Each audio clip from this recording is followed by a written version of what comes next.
Welcome to Pyrotechnics, the rock and metal music podcast. We take a look at the relevant and irrelevant side of the genres we all love, and hopefully learn a few things along the way. We also throw in some banging tracks as well. So, turn the dial to 11, and let's go for it. Pyrotechnics is proudly sponsored by Fireworks Rock and Metal magazine. 164 pages packed full of interviews, reviews and features all about your favourite genres of music. Our latest edition is available from our website, fireworks-magazine.com, or visit your local WH Smiths or McCall's. UK subscriptions are now just £32 for 4 issues. Fireworks Rock and Metal magazine, for enthusiasts, by enthusiasts. In this episode, we speak to Angelo Tristan from Collateral, one of the hottest rising bands from the UK. He discusses the band's formations, life on the ocean waves with John Bon Jovi, his songwriting skills, and the upcoming new album. He also provides us with a very special moment to start a new segment in Pyrotechnics. So keep watching and listening to find out more.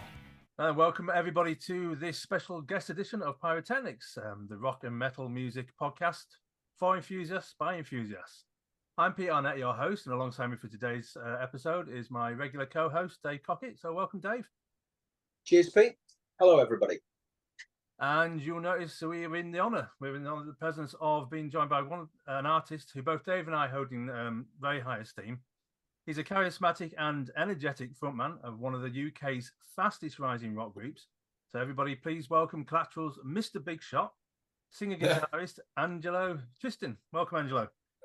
Hey, man. You guys good? Yeah, not too bad, mate. Yeah, all good. Nice one, man. Yeah, it's great to see you guys. You too, mate. You too.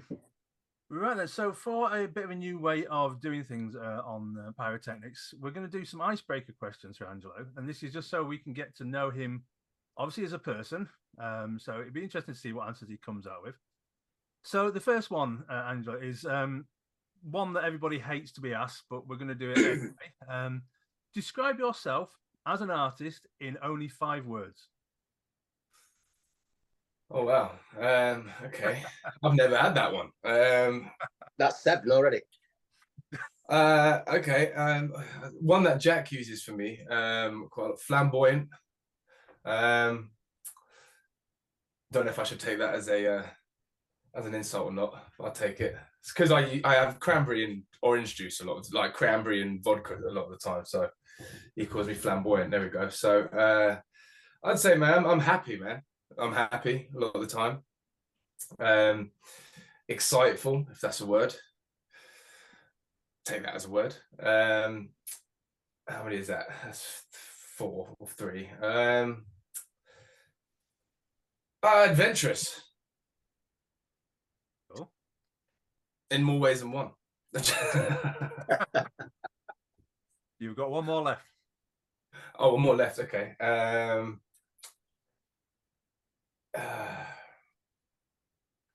Beautiful, man. Sounds good to me. Yeah. I mean, the one thing is actually you can apply a lot of them to what we see on your videos as well. So yeah, I would say that. Yeah, man. Yeah, sure. My inner Nicolas Cage in music videos.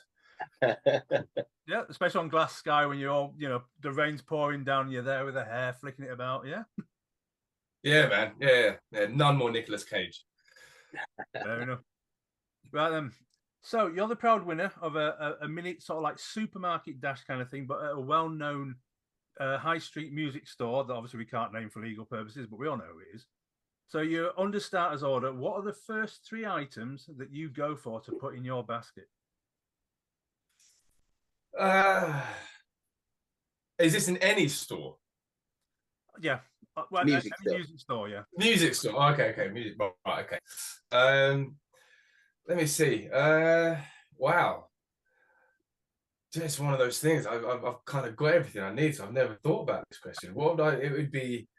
I'd go for a Gibson, a Les Paul 59. Straight away. I used to have a 73 and then stupidly traded it in for an amp to be built for me that I just never used, which was heartbreaking. Wow. Probably a hummingbird, Gibson hummingbird, and I'd go for some nice pair of in-ears, man. Wherever the most expensive in-ears are. Cool. So if you had to choose any records as well, or any CDs and stuff like that, what would be the first three as well? You go for them. Who's your musical taste, or would you go for the really? Oh, okay. Now we're talking about musical stuff, like in terms of music, right? Okay. Oh, I didn't. Okay, I didn't get the question. Oh, yeah. There we go. This is going well. So I'd say, I mean, Slippery and Wet first of all, just because it's, you know, it kind of molded my vision of what music industry is with that album. But then saying that, I'd probably go with the This Left Feels Right album first, just because that's what got me into I'd never heard the actual official songs of Slippery and Wet first till before I heard the This Left Feels Right album. So it gave me a completely different mindset of what music was. So I'd probably say actually my first one would be This Left Feels Right. And then so this is I don't listen to music, weirdly enough, right? So I don't know many albums. I think Back in Black would have to be, just because that was one of the first things that I heard as well. And then probably the Queen album. What was I Want It All on? That was that the Miracle? I don't know. I can't remember. I can't remember either. Neat. Whatever I Want It All was Yeah. on that album. James will tell you. I was going to say, yeah. We have our editor for the graphics editor. He's a massive Queen fan. He'll be able to name that one straight away. So, but yeah, like I said, man, I very rarely listen to rock music in its entirety, man. I listen to a lot of classical stuff. As soon as I get in through those doors, it's the key to the van is thrown in the bin for a bit, and then I just listen to classical music, man. I can't. I just need to calm down after tours and shit. Fair enough. Okay, so the final icebreaker one is: you found a time machine that will only allow you to go back to see concerts. So, what 3 concerts that you'd either like to revisit or you'd actually wish you'd gone to? Yeah. Choose.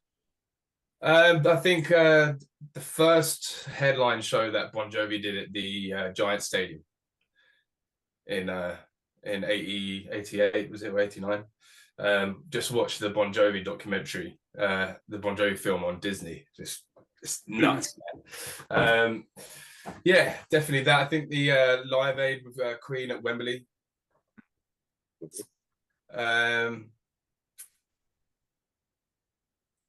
And who else would I see?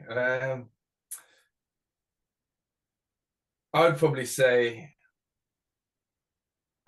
I think Woodstock, just because of the carnage.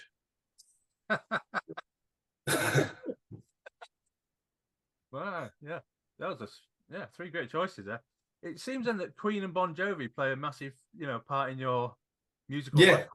Yeah, definitely. I mean, it was those 2 bands that I listened to growing up, and I never really strayed too far from those 2 bands. Like I said, as soon as I latched onto something, I used to then sort of, that would be my thing. Yeah, I never kind of veered off, really. I mean, like I said, I kind of got into classical music in my teens as well, and it just kind of, I was already loving creating rock music. So it was a nice balance, really. But yeah, Queen and Bon Jovi, man, were my 2 sort of idols. So do you think you've incorporated sort of elements of, I mean, we've got a question later on in the main interview about sort of Bon Jovi and around there, but do you think you sort of incorporated elements of Freddie Mercury's performances and John Bon Jovi's into the way that you come over in videos and on stage? Yeah, I mean, it's weird because you don't tend to think about that sort of stuff when you're in the moment, right? And when I watch things back, I kind of I don't maybe necessarily notice anything, but I can kind of see that the colors are showing from my influences. But I think, yeah, it's especially the last 15 years, it's been developing my sort of style, or trying to anyway. And I think I can definitely see a lot of the likes of John's, frontman ability, and especially with, I think, the flamboyantness of Freddie Mercury, shall we say. So yeah, I guess it's definitely a good observation. Cool. Right, so we're going to move on to the main interview after this video, but we're going to play Mr. Big Shot now. So to everyone who's watching, see if it's Angelo, or is it Freddie, or is it John Bon Jovi while you're watching this video.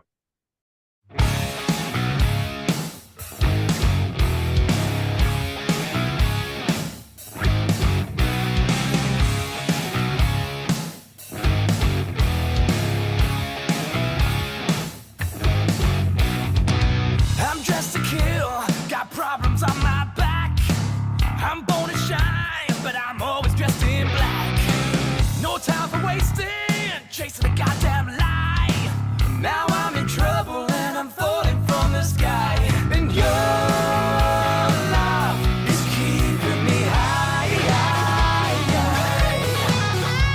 And all is lost on this roll of the die. Call me Mr. Big Shot, bullet hot from the gun. Play your hand, make your bets. I've already won. Big shot, I'll do this for fun. Line 'em up, I'll knock 'em down. I'm a big shot now.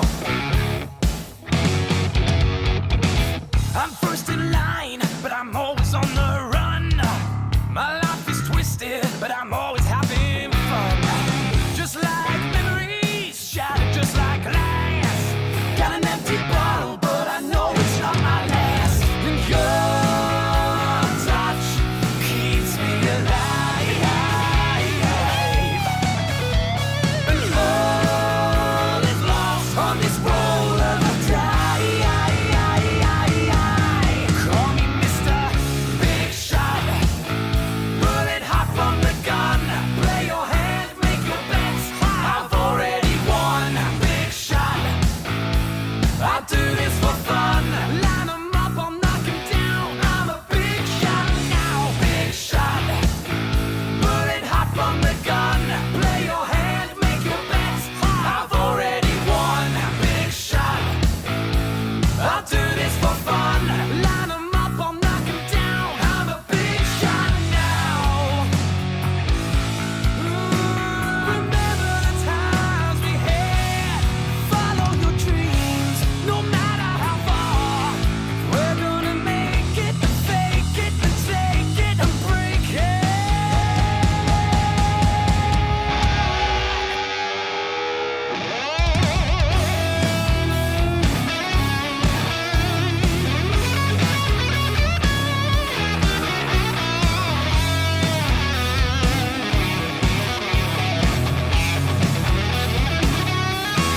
Call me Mr. Big Shot, bullet hot from the gun. Play your hand, make your bets. I've already won. Big shot, I do this for fun. Line 'em up, I'll knock 'em down. I'm a big shot now. Big shot, bullet hot from the gun. Play your hand, make your bets. I've already won. Big shot, I'll do this for fun. Line 'em up, I'll knock 'em down. I'm a big shot now.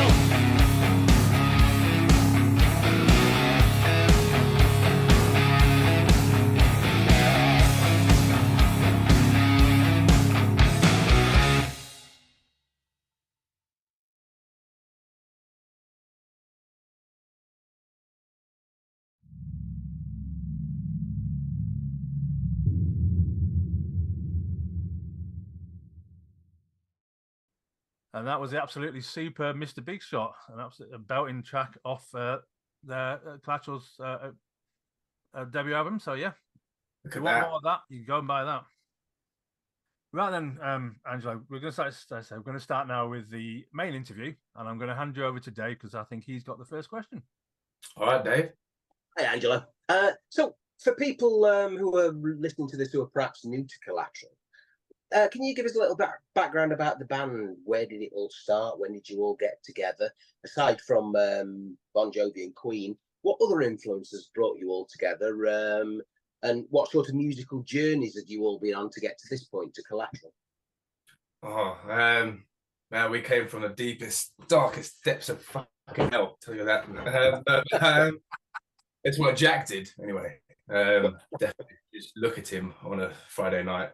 So I mean, it was all fell into place like how life's meant to be, right? I mean, I lived in London about 11 years ago, and I had done for most of my life. And I moved down to Thanet, Ramsgate, which is where I live, which is the arse end of the UK. You can see France from my window. That's kind of, furthest away we are from everywhere else in the UK. And it was one of those things where I spanned the globe and sort of closed my eyes and just put my hand on wherever. And I was with my ex at the time. We went, oh, all right, Broadstairs, we're moving there. Stupidly, it was just one of those things, right? And eventually I broke up with her because she was an absolute cunt. And basically I was just playing in a tiny little bar in Ramsgate in front of one person and his dog, and this guy was falling asleep reading a book, and it was that kind of vibe. And it was a cold January night, and Jack just stumbled in. I was playing Born to Be My Baby by Bon Jovi, and he came in and he was just completely drunk. I've never seen anything like it. And he was trying to look at me and trying to kind of sing along. And I thought to myself, this guy looks like he plays music. I'll tell you what, I'm going to go speak to him. So I stopped my set and went outside and had a cigarette with him, and we started speaking, and the rest is history, basically. And that was in 2013. So me and him started something, and he knew people that lived around here. And after many changes over the years, it was called the Angelo Tristan Band at first, but I knew that if we wanted to kind of become more of a popular band, and especially for the image wise, that the name had to leave, and it needed to be a kick-ass band name. So we spent a lot of time thinking about band names, and band names is one of those things where you always have to pick the least worst one. You never find the best band name. It never happens like that. It always happens, well, that's the least shittest, let's just go for that. And Collateral was that. It was just kind of, we were looking for something like Taiketo-ish, right? And I remember just going through my favorite Tom Cruise films, and I did Collateral, and eyes pricked up, and we're like, oh, that's not bad, man. And we eventually became aware that the word Collateral also means you're related, but not by blood. Which, when you bring that into a band sense, and one that you want to spend your life doing, it kind of it fits, because you guys are related, but not by anything else but the music. So it kind of brought in this little bit of a brotherhood feeling into the band, which was quite cool. But yeah, like I said, we had a lot of different band members come and go, and until we kind of really were able to find the right people that are here now with Louis, Ben, and Jack. And it's been a fucking journey so far, I'll tell you. Imagine. So I want to take you to the moment. I'm going to break this question up into a few, because there's a few subsets of it. But I want to take you to the very moment when you've just found out you've beaten 200,000 bands to win your place on the Bon Jovi cruise. What was the first? Yeah, I was asleep in my bed, and I remember my girlfriend waking me up saying Todd's on the phone, and I was like, oh, okay, give me the phone. She gave me the phone, and he was going, so you happy then? I was like, what are you talking about, man? So you better get flight sorted for Spain. And I kind of knew what he was saying, but I kind of said to him, look, you ever fucking wake me up again, I'm not gonna be happy. So I put the phone down, waited about 5 minutes, and then just sprinted through the door, basically in my underpants, just went mental in the street. Yeah, it was great. is what we worked so hard for, and what I feel like I've worked so hard for throughout my whole life, was to get any sort of opportunity like that. And it kind of made the dream feel a bit smaller, because it kind of, we were on that ship, and I remember looking out in the wall, in the horizon, just thinking, the music is this, wasn't anything else. It was just sticking at something, and then you find yourself there, and it kind of made it go, oh well, people do speak the truth when they say, look, you put your mind to it and it can happen. So it was a big realization of a lot of life realization of, okay, look, if you believe in yourself this much and this has happened, do it 10 times forward, man, and what can happen. So yeah, man. So what emotions did you have when you suddenly realized we're going to be playing with Bon Jovi? John Bon Jovi is going to be there. What was the first thing that went through your head, and how did you feel personally? Man, well, first of all, I looked at Jack. I said, "There's no fucking drinking," but that didn't happen. We literally said to each other, we said, "Look, guys, right, we need to be professional now, right? Well, as soon as we got on that ship, we are completely dry." And we got on the ship, and someone handed us bottles of champagne, and we were like, "Okay." didn't last that long, literally. But you have to be able to live your young years out like that, because look, if you don't burn yourself out when you're younger, you're going to do it at some point. So we learned quickly to not do that, because then the next morning you feel good.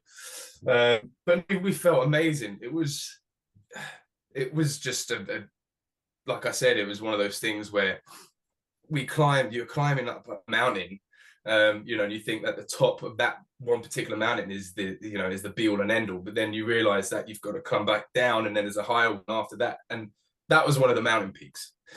But don't get me wrong, the come down from that was one of the hardest things to cope with, because you realize that that's just one step, and the work doesn't stop there, and it makes you more hungry, and because you see obviously the success of guys like John and what they've done.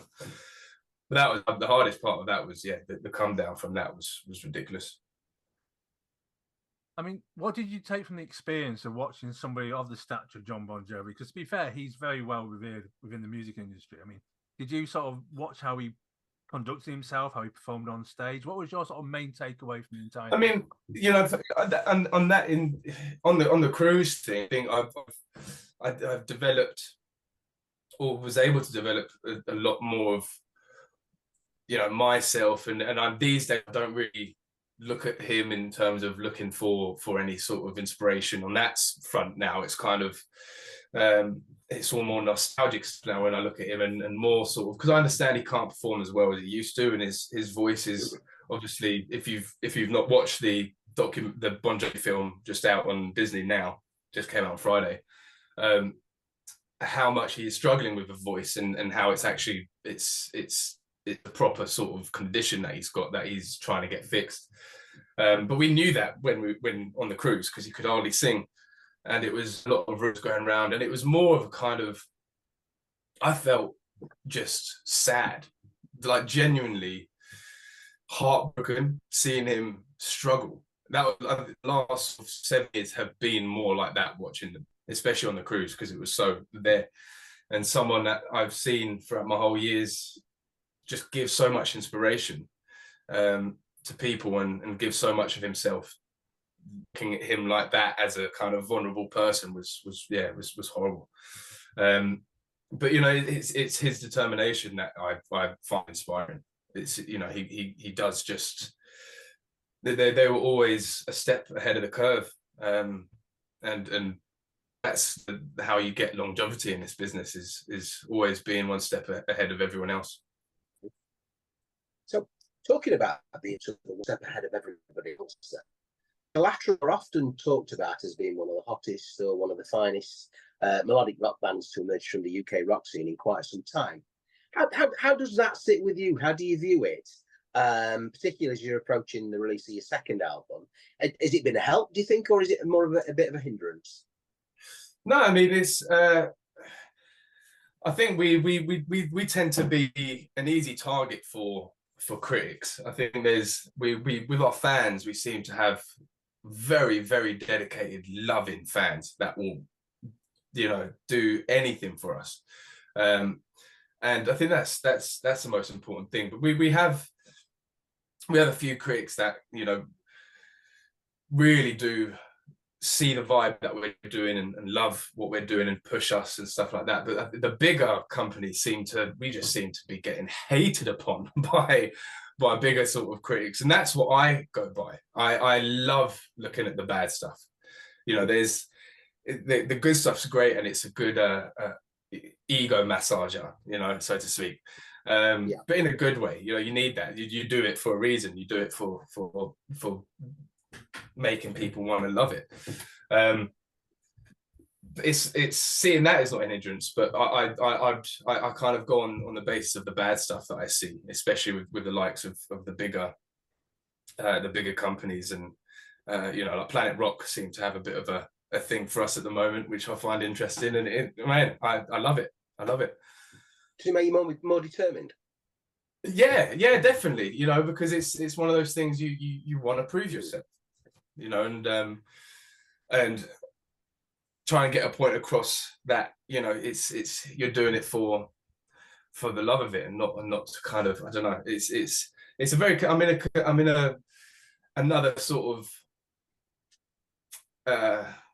place in my career where I'm learning so much stuff at the moment, and it's one of those sort of muddy places, so especially as this second album's coming out, especially independently, I'm learning so much stuff about just different things. So yeah, I don't think many groups would have had the balls to revisit their debut album only 2 years later and sort of do a reworking of it. And to be fair, you got a list of impressive names: Jeff Scott Soto, Phil X, Danny Vaughan, Helen Hurd, Joel Hoekstra, just to mention a few. What made you feel that you had to do this, and how did you settle on the names that actually joined you on this album?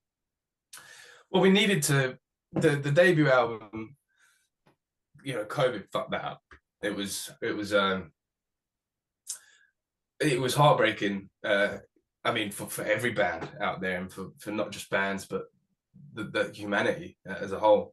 But it felt very, in some ways, like a personal attack to us, just because of the means and the timing of it. And you spend your whole life doing your debut album, and we were on tour with Jared and Phil X at the time, and we'd done the Bon Jovi cruise, and we were in heaven. And so for something to happen like that, where it affected the whole world, and you kind of look around and go, well, what's the likelihood of that happening then and there, when we've spent your whole life doing that and working up to that pinnacle moment? And the debut album got, I think, 5th in the rock charts, and it was just like the next day, right, stop everything. So there was that hunger of just going, we can't just let that be it, because it killed off a lot of bands, and not just bands, but everything. So we had to look at it and make sure that we weren't going to be a victim of on that front. So we said, look, let's think outside the box and see what we can do. And we weren't too happy with the first production of the actual album itself. So we seek for someone better to give it more of a modern edge to it. And then I remember I said to Jack, I was like, who do we know, man? We've played on, we know Phil X, so let's give Phil X a call, right? Because I got my phone out, call Phil X. I was like, dude, are you good to just be able to jam on this track? Right, we'll give you some money, whatever you need. He's like, man, just send it over, man. Yeah, and the crazy Phil X guy that he is. Sent it to him, and he sent it back within a few hours. And I kind of looked around to Jack. I said, man, come on, we must know. With everyone that we've played with, we must know a few people. Let's just send some emails and see what happens. And we sent a few emails, and then within a week or two, we had all these replies from everybody on the album, and it was we kind of looked at each other afterwards, was like, that's how you fucking do it. And it was we said, look, we're going to be going on tour with Skid Row and stuff, so let's plan it out, let's release it for a totally different bunch of fans, and also the new fans will love it too, because it's going to be different. And it just made our job for this second album easier, because we weren't rushed into trying to do a second album straight away. We thought that this debut album still had legs, but because COVID decided otherwise, we tried to think of a different way to get it out again. So yeah, that's what we did. Super. So over the last 4 years, how do you feel you've progressed your songwriting talents, and what are the main lessons that you've learned? I mean, for me, on Glass Sky, that lyric, or the lyric, "Set fire to your silver throne, got a gold one waiting for," just shows like another level of word mastery to your word mastering. Wow, that makes my head feel twice as big. On the Long Road, I mean, that's obviously come from a very personal place, but the lyrics are absolutely heart-wrenching. It's one of those songs that really does pack a punch. So how do you feel that you've progressed as a songwriter? Life has done that. It's just the simplest answer, man. I mean, yeah, I with the debut album, it was no hiding that we were showing our youth. Not saying that we're old and grey now, but it's like I said, a lot of those songs were when I was 14, sitting on the edge of my bed, like In It For Love on the debut album, was me as a 14-year-old kid trying to do something, just being silly and listening to the bands that I was listening to at that time, but with my young mind, not thinking to myself, I'm doing this for popularity, I'm just doing it for the love of it, because that's what you do when you're that young. Your mind is so focused on, this sounds fucking awesome. And then I think once you get a bit more experienced and you see the likes of people like classic rock kind of tell you something about your debut album that maybe you didn't necessarily want to hear when at that time, but then after a while you kind of read back on it and you go, okay, I kind of get where they're coming from. And then that builds experience. And I think with this album, from the get-go, from the writing stage of it, was a thing of trying to find the ability to find that love again from when you're in your teenage years, because COVID obviously brought a lot of things down, and it made a lot of things hard, and in terms of motivation, and that's why I went back to the debut album, sort out what we could do differently, and I just found the love again, and that's when you kind of write your best sort of stuff, is when you're not doing it out of pressure. And Glass Sky, we've had our run-ins, like I said, with the likes of the cats at Planet Rock and stuff, and we're not ashamed to say it. It's the music business, it happens, right? And the inspiration for that was Planet Rock, was look, we're gonna one of these days we're gonna break through. And I think when you write, one thing I have definitely learned is when you write something that is true, when you are telling a truth story, even if no one else knows what it's about to you, it's going to be true to someone else. So with that, it's anything. It's about breaking through any barriers in your life, no matter how big and how many there are. You'll break through that glass sky. On the Long Road, there seems that you poured a lot of personal stuff into that, because like I say, it's one of those songs that it just sort of grabs you straight away and doesn't let go until the actual final notes, faded away. But you get the feeling that there is a lot of shit behind that song, and you are sort of pouring it out like a cathartic exercise almost. Yeah, I mean, it was written by my partner's mum. My partner's mum, she passed during COVID with cancer, quite just suddenly.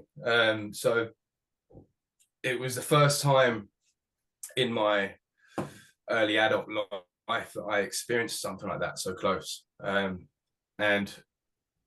I experienced it far enough that I could latch some words to it and not get over emotional in that sense.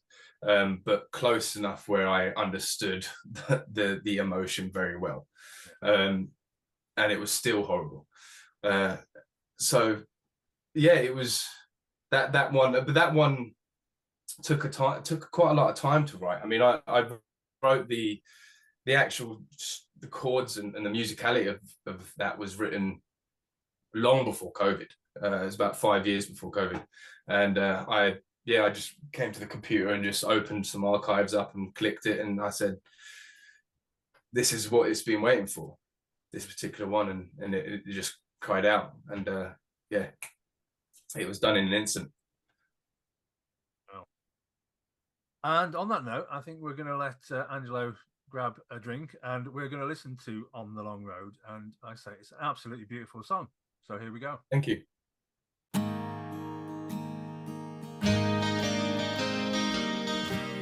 I'm holding your picture close to my chest. It hangs on the wall of my heart. Don't worry, I'm trying my best to find my own way. I'm on the long road, and there's mountains to climb. Ever since you touched the sky, just let me know you're looking down on me, 'cause the world's been on its knees ever since you touched the sky. I swear when I hear that voice of yours, I find myself laughing along. All the times you're right, I was wrong. And all the thunder brings you close to me. Wanna wonder the storm in your eyes. It was us against the world, shoulder to shoulder, and I wanna turn back the time. I'm on the long road, and there's mountains to climb. Ever since you touched the sky, just let me know you're looking down on me, 'cause the world's been on its knees ever since you touched the sky.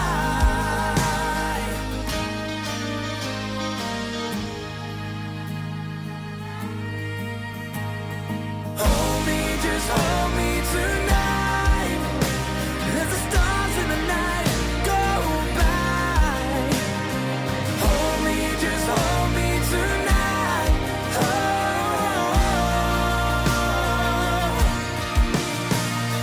Hold me, keep holding me tight, as the stars in the night go by.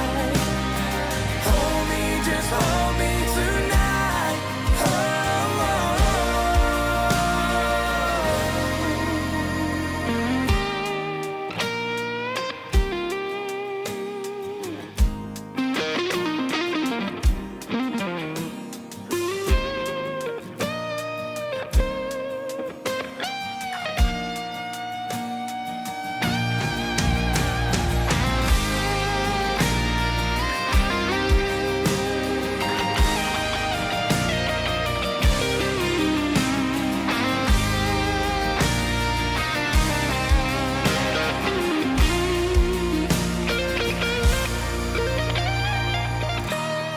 I'm on a long road, and there's mountains to climb.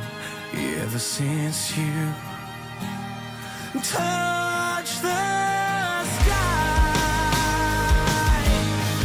just let me know you're looking down on me, 'cause the world's been on its knees ever since you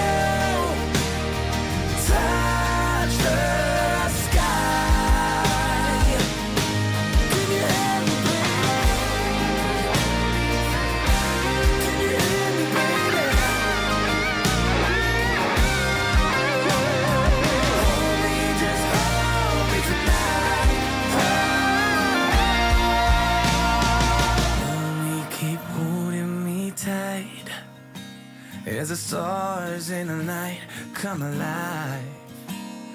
Hold me, just hold me tight.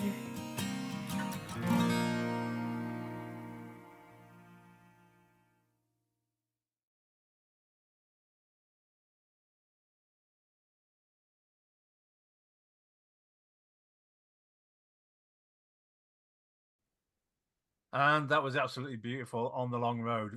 A really powerful song, I think. I think that's going to do well, and I hope it does. Okay, on we go. Yeah.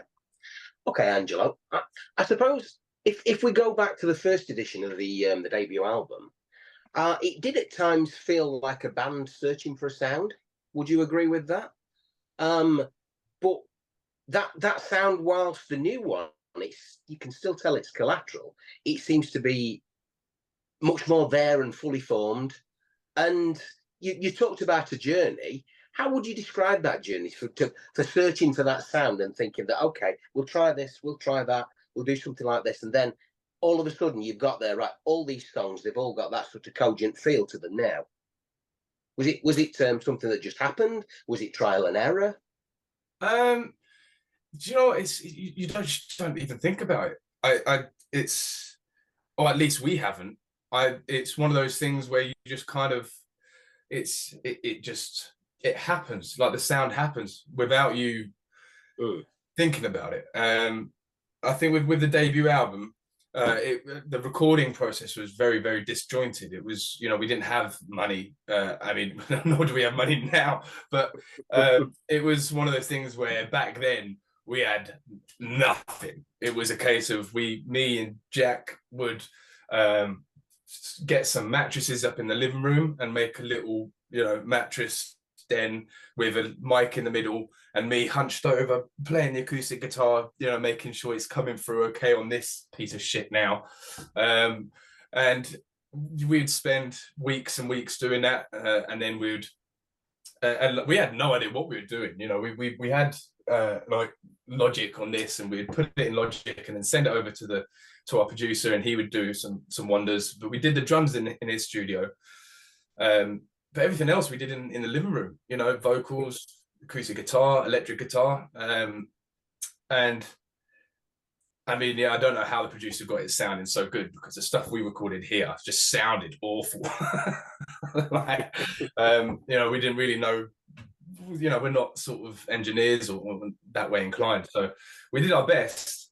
But it just shows. It shows you just how much you can do now within these like confines. And there was a lot to learn in terms of recording and how to try and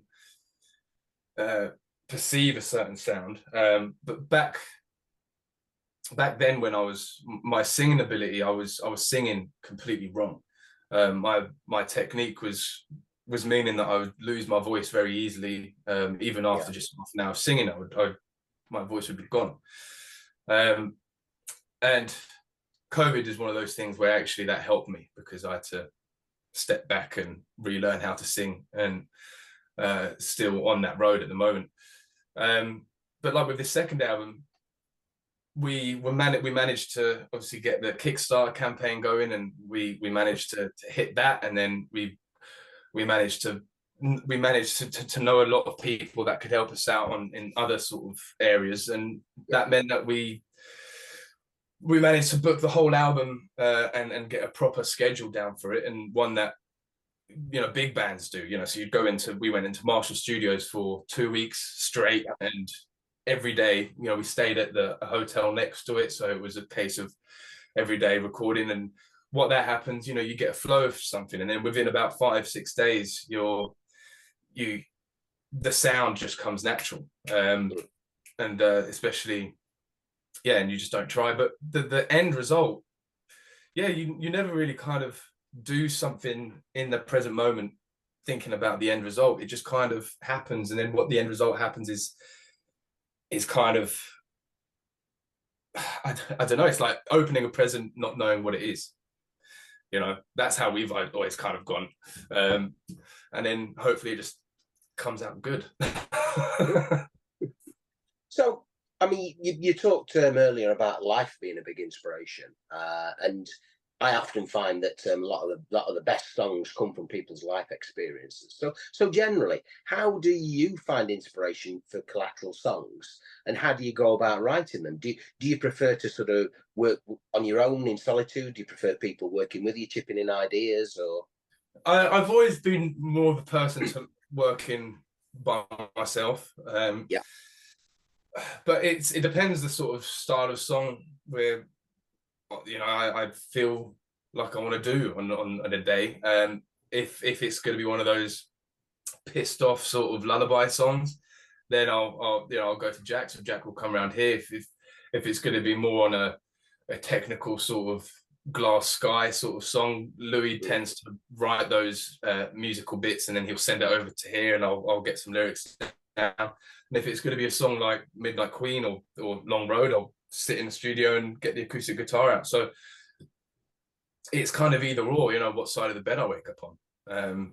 What tends to happen, but we keep it free within this band. It's there is no right way or wrong way, or, you know, it's just done in the case of, oh man, look, we've got this idea. Okay, we'll send it over here or send it over there and see where it, you know, blossoms to.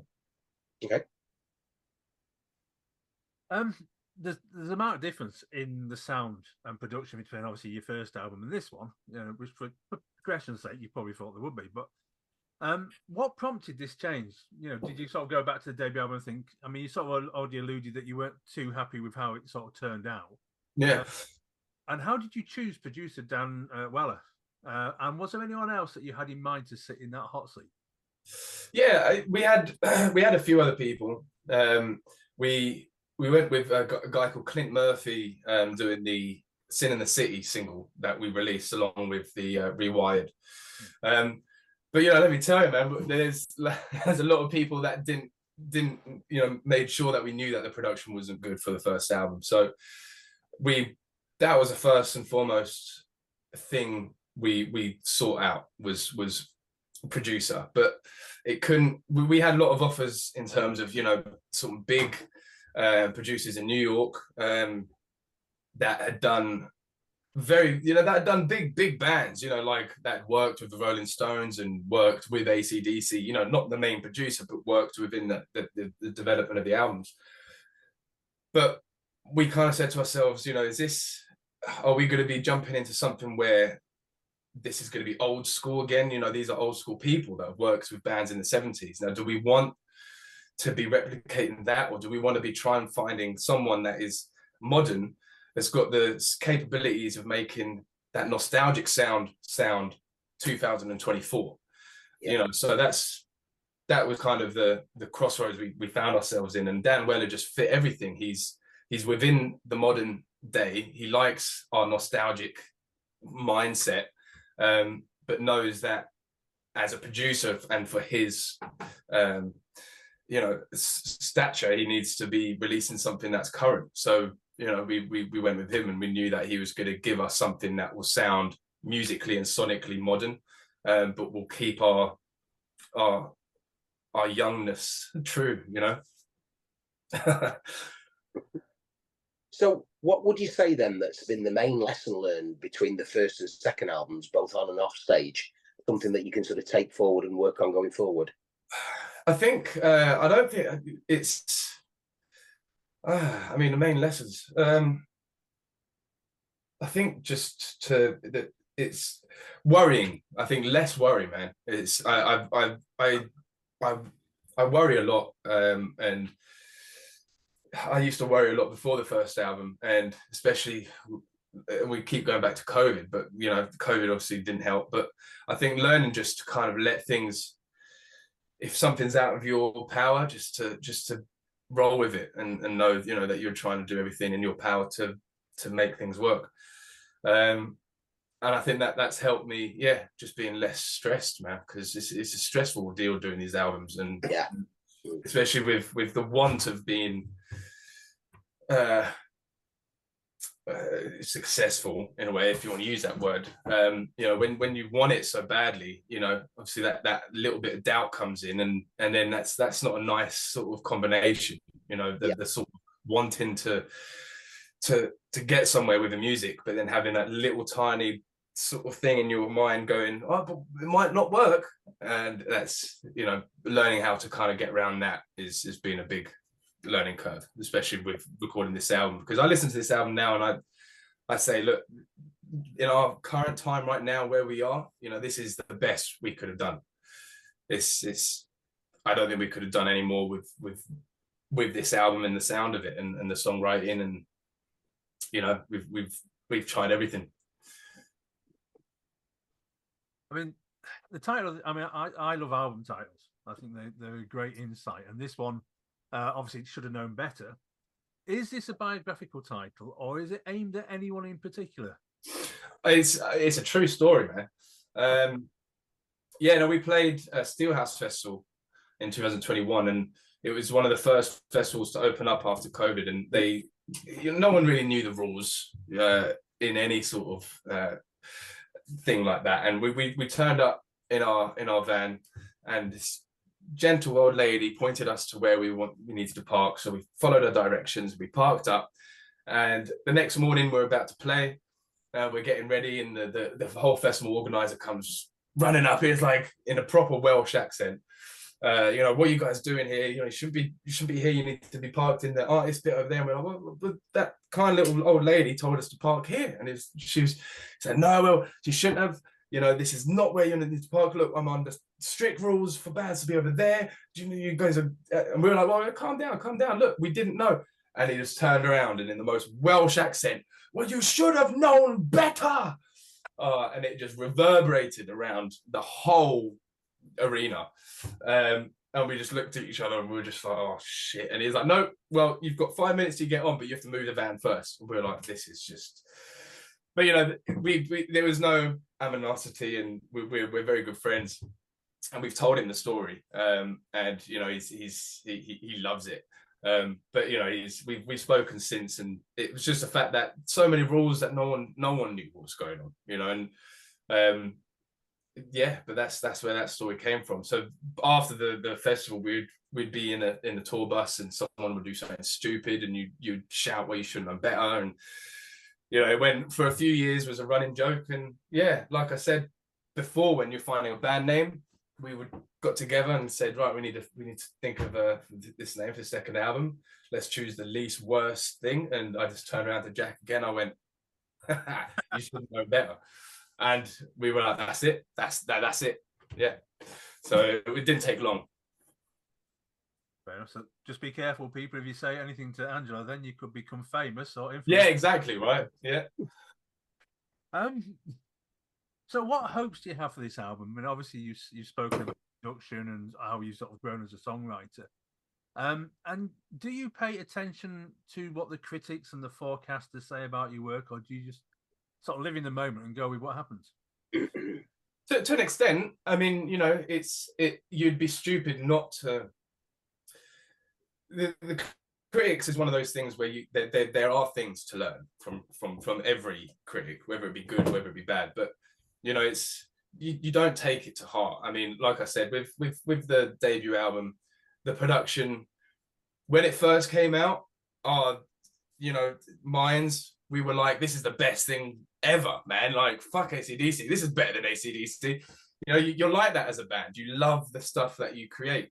But after a while, you do understand, and you listen back to it, and you kind of you have to accept that sometimes other people know what they're talking about. So and that was one thing we learned, and I think for the good was the mention of the whole production.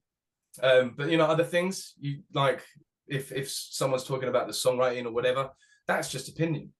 That's all it comes down to. So you have to split it in half and understand where to take the critic from and where to kind of put the middle finger up, you know.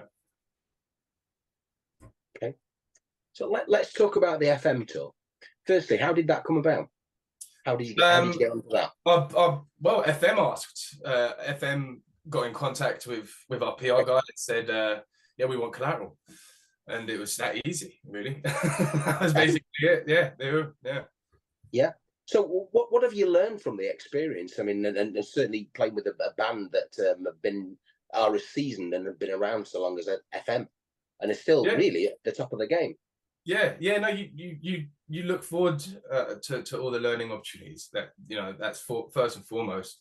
Obviously, you have to question how they're able to do it after all these years, and you know, where you've got us that feel like we're about to break in the next week. And it's like, Jesus, man, we need to do something different.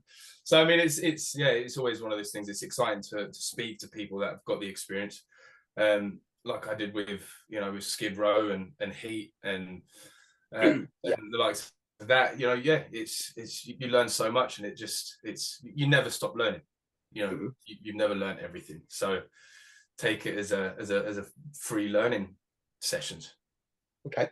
So when this tour's done, what's next then? Is the plan to sort of go out and maybe headline to promote the new album yourself? Yeah. So we'll be, as soon as this one's done, then we'll be doing a nationwide tour for the album, and you know, we're going to be venturing into Europe with this album as well. And you know, obviously the long sort of game and goal is to be venturing in Australia, and you know, we want to go to Japan, and we've got a lot of feelers out in America that want to take this band out there. So it's self-managing it at the moment, because you know, we haven't come across a manager that kind of suits what we want to do. So we're trying to do a lot of this ourselves, but it's you know, we just want to be playing as many places as possible, as quickly as possible. One of the issues that we have talked quite extensively about on Pyrotechnics, and obviously in the magazine as well, is price of concert tickets, and obviously how concerts are put together, how the monies are split between the various factions and the various moving parts. As obviously we said, you're one of the up and coming bands of the UK rock scene, and I would imagine probably looking to sort of go into bigger venues as well. Hopefully with the new album as well, that will allow you to do so. But how many difficulties are you coming across in getting getting decent venues, getting what's seen as a fair split of the money? You know, obviously for a group your size, with your growing popularity. I mean, the current economical aspect of all of this is I mean, I think there's no secret that it's shit. It literally is. I read an article the other day saying, you know, that if you're below a certain class, it's practically impossible now to be, or to try and do it with the aim of doing it full time, because you're traveling. I mean, I've spent more time traveling to Scotland than I have in my own bed. It's one of those things. But the money is, it's very hard unless you've kind of got some other people helping you. It's practically impossible to be doing it full time. But you know, I've always been taught and told, if you just keep doing it and you keep showing up, that one day if the talent is there, then it will work out. So you know, currently now, man, you know, we're getting by. I mean, what would be the aspects that you would change? I mean, the one thing that Dave has often said is that the merchandising section, you know, when venues are charging you an extra 25% to sell your that is it's a grey area, because a lot of the O2 venues will do that. A lot of the O2 venues will when we played the O2 Kentish Town Forum with Skid Row, they said, you know, you can sell your merch, but it's 25% that we take, and they have their own person doing the merch, which we can understand if they've got their own person doing it. But it's always a case that they put some moody old bitch behind there that, you know, can't be bothered to look up from her phone, and you're like, really, you know, thanks for helping us out, like, you know. So you can kind of, you'd understand if it was some hot blonde with massive double D's, that, you know, is like, completely understand. But it's not, and it's a lot of the time I would expect, I would at least, you know, maybe say for the support bands or bands that, you know, are literally coming to the venue in a rusty old 2008 Ford Transit that I don't will let you off with your 25% because you know you clearly need it. But it's one of those things where look, once people get a little bit of money, they just want more. And these sort of venues, I don't think they can. They're not on the front line, you know. And a band like Collateral at the moment, we're very much on that front line of a band that's kind of veering on the edge of the ability to be completely self-sufficient, but not quite there yet. And that's the hardest point to be, because you have to put everything into it to cross that line. But to put everything into it means that, you know, you're not getting a lot of money. And how do you support yourself? So yeah, you're in a catch-22 really. But like I said, man, I've never been so motivated, and nor the guys. So we seem to be in a good place regardless of that. I mean, one of the things that sort of caused a bit of controversy is, do you think that the government should do more with the artists now? Because obviously COVID, hopefully, is a thing of the past now. We'll never see anything like that again, touch wood. But we all know full well that when it kicked in, basically the government said, well, you're on your own. Obviously the music industry on your own. Do you think now it's up to them to sort of say, right, listen, we need to help get the, because I think we said, didn't we, David, that it's worth £4.5 billion? Oh, £4.5 billion, yeah, to the UK economy, yeah. Now, you think it'd be in their interest for them to sort of say, okay, well, let's get this, you know, £4.5 billion back on the road. You know, do you think? Yeah, well, just everything in music is completely the wrong way. I mean, yeah, like the economy is £4.5 billion, but you know, but the actual the work that a musician writes now is now in this society seen as free. Is naturally now seen as music is now free. You know, so and that is fact, because you can listen to music without paying a single penny, and it's completely legal. So now anything to do with music now is seen as a just one of those things where it's given to you and you don't have to do anything to have it. So it's sad, you know, because the likes of visual entertainment is still, you know, very much got that monetary thing towards it. You know, Netflix isn't free. No, you have to pay a subscription. Spotify, on the other hand, yeah, you can buy a subscription, but you can still use it for free. So it's like, just make it so you have to have a subscription. Then it's kind of one of those things where maybe music will start to have a bit more of a luxurious thing to it, on our side. But yeah, I mean, it's hard because, like I said, the accessibility to music is so easy now that, you know, I guess if the government was to go, yeah, we're going to put this much money into music, people that don't think about it very hard would kind of go, well, why are you spending all that money on music when there's other things to, you know? That's why I just don't get involved in politics, because it's just a waste of time. Got to agree. I mean, I think one of the things that we've discussed as well that always interesting to get the artist's view on is AI now in music, because obviously the threat of a computer writing hit songs in the next few years seems to be getting closer and closer. I mean, how do you and Collateral stand on AI in music? See, it's weird because I haven't heard a lot about it. I mean, apart from just now and a post about 2 days ago saying that the Motley Crue new song was that all of those vocals are AI, apparently. Yeah. That's just crept up on me. I didn't know it was going that far, to be honest. That's how in my own little world I am. I mean, AI writing songs, look, I wouldn't be surprised. You know, because look, then there's one less person you have to pay, right? That's where it's going now. It would be upsetting if things like that go, because unfortunately the vast majority of this population, I think, listen to music passively, which is that's perfectly fine. That's what a lot of people do, because it calms them down. But because of that, a lot of people wouldn't maybe understand that what they're listening to is now not a person or whatever. So, you know, it makes our job, I guess, yeah, kind of a lot harder. But look, I don't think you'll ever be able to get the emotion across from something AI. As cliche as it sounds, you know, it still needs to be connecting to people, and for that to happen, it needs to be coming from people. I'd agree. Yeah, definitely. I mean, that's what we said. I mean, the great thing again about Collateral's music is you can tell the passion, and that's one thing that AI is never going to be able to replicate. And so I think, as you also rightly pointed out as well, talent is an asset.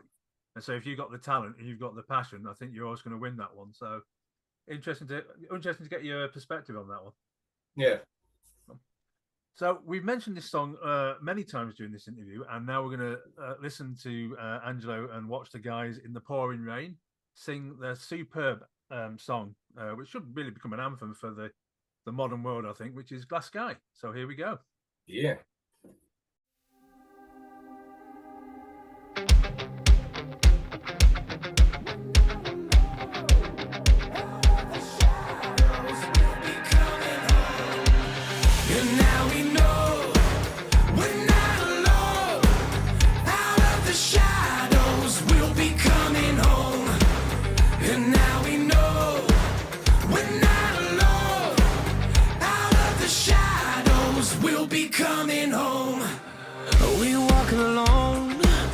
Every night just a different story. Been living a life so long just to tear it down. Set fire to your silver throne. Got a golden one waiting for me. Found keys to the kingdom just to lock you out. One of these days I'm gonna break through.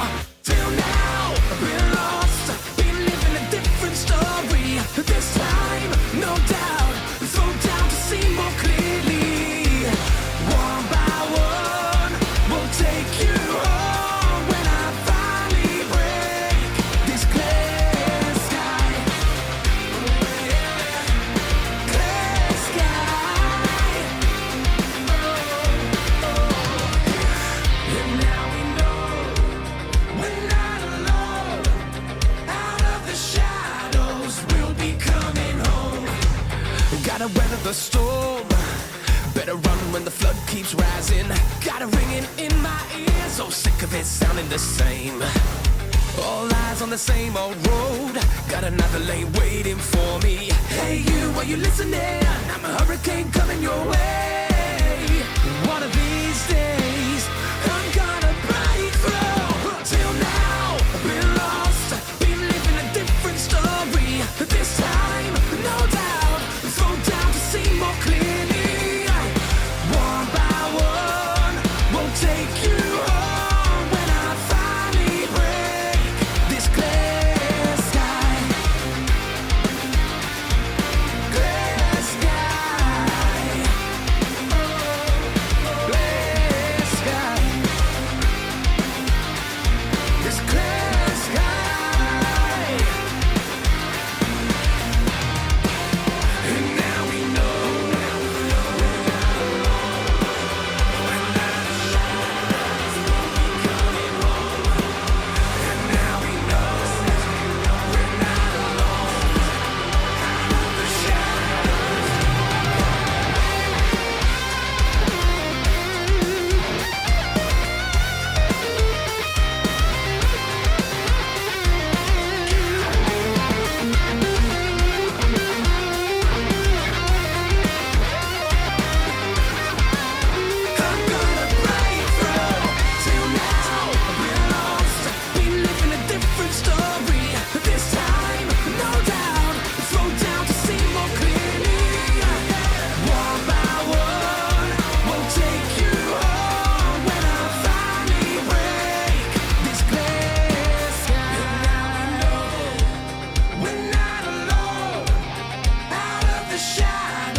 Coming home.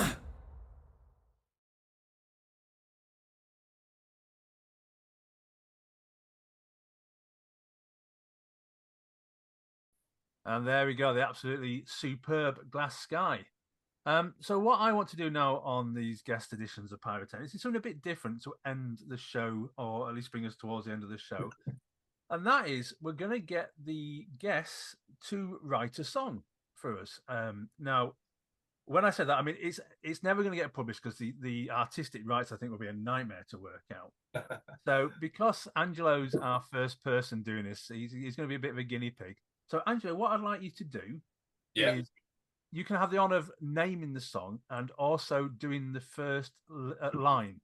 So the question, I suppose, is: are you going to be kind to the following artist and give them a nice word to end on to rhyme with, or are you going to be a complete bastard and give them something really difficult? So we're going to give you about 30 seconds, 45 seconds. So I'm starting this song.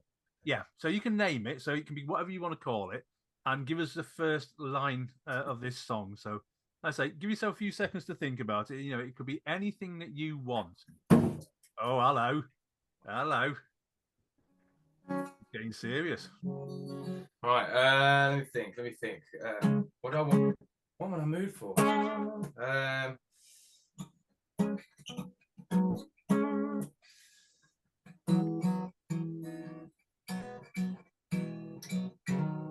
want to go nice and country. First of all, let me just tune this piece of shit out. Hang on. Right, this doesn't count. Hang on. Right.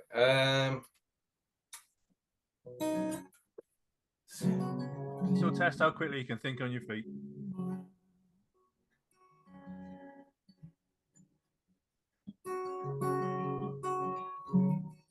So I could go nice and serious. I'm in like a nice serious mode. Right. Okay. Let's think. I mean, I've been doing a lot more, like a lot of G stuff recently. So I'll do. I'm going to do something in G. And I've been listening to a lot of Brad Paisley at the moment. So maybe okay. Like you were the only one. Let's do that. You're the only one, right? You're the only one. Okay. Love mode, man. So we're going to go for the first line. So you get the honor of starting us all off. Okay, first line. Right. Okay. All right. For people that need it, it's in G. Right. Okay. I'm sitting here with my own man, nothing to care for but the time go by. There we go. There you go. There we go. Brilliant. Right, so that should be quite an easy one for the next guest to follow with the words. I was wondering if you're going to come out with something like zucchini or something for the final word. I thought that should be No, man, no. I lost myself in that. No, that's gonna be our new hit. Make sure when we get people more on, send it back to me, or we'll make it a hit. Excellent. Yeah, you never know. Right. I mean, Angelo, it's been absolutely superb. But before you go, special news, obviously, that I think has just come out in the first last couple of days. Your launch party for Should Have Known Better has been announced. So yeah, tell everyone where it is, what you're going to be doing, and obviously what you're looking forward to. Yeah, man. So we're at the Underworld on the 26th of May, bank holiday, I think. Yeah, so that's going to be a messy one. We got Black Rose supporting us. They're local to us as well, so it's going to be an amazing night, man. We're going to be obviously promoting the release of our latest album, Should Have Known Better. We're going to be playing a few things from this. So look, man, grab your kit because you're going to be sitting in a completely different light. Wow. And where can people get tickets from? So the C tickets on our website as well, collateralofficial.com. It's all on there, man. Brilliant. Okay. Cool. Well, I think it goes without saying that we do hope it's a raging success. We hope the new album is absolutely global in its response. People, all I can say is, we said it before, we'll say it again, go out and buy these albums, support the band, especially groups like Collateral that are trying to break through, seen as the one of the hottest new bands coming up on UK. Really support them. Let's get these guys where they should be. Let's get rock and metal music back to where it should be. Let's just do everything we can to support them. They're going to be on tour at the moment with FM. New album coming out. Everything's looking good, and we hope it really does continue. Thank you. If you want to see some more of Angelo and the guys, issue 106 of Fireworks Rock and Metal magazine. Let me just get to the page. There they are in full glorious colour. So yeah, we have. Woo, look, your daughter's up. We have a few of these left as a printed copy. So head on over to our website, which is fireworks-magazine.com. You can also get a digital edition as well. So Angelo will never sell out. He'll be there forever online to read what he's got to say. Yeah, man. But from us, Angelo, it's been an absolute honour to be in your presence for the last couple of hours, and we hope you've enjoyed taking part in Pyrotechnics. Yeah, man. I definitely. I thank you so much, guys, for doing this. Helps out. Not at all. So we are going to let Angelo enjoy the rest of his day and get back to his family and making hit singles, basically making hit songs and records. So I have been your host for today, Pete Arnett. It's been an absolute pleasure to be with you. Keep listening to the music. That's what we were saying. Keep enjoying it. I'm going to say goodbye, and I'm going to let my co-host and I'm going to let Angelo also say goodbye. So thank you very much for joining me, Dave. Yeah, cheers, Pete. And thanks, Angelo, for taking the time out to talk to us here. As Pete's, just to reiterate what Pete said, we all wish you all the success. Everybody at Fireworks is behind Collateral. So let's just take it onwards and upwards. And thank you for everybody for listening. No, I appreciate it, guys. Thank you so much, man. Peace. Indeed. Take care, mate. And thank you very much for joining us. Thank you. Until next time, everybody take care and we'll see you later.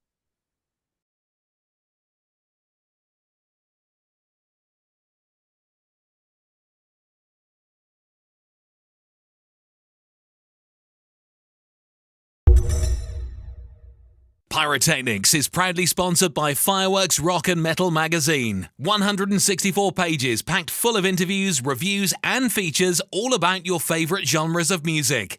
Our latest edition is available from our website, fireworks-magazine.com, or visit your local WH Smiths or McCall's. UK subscriptions are now just £32 for 4 issues.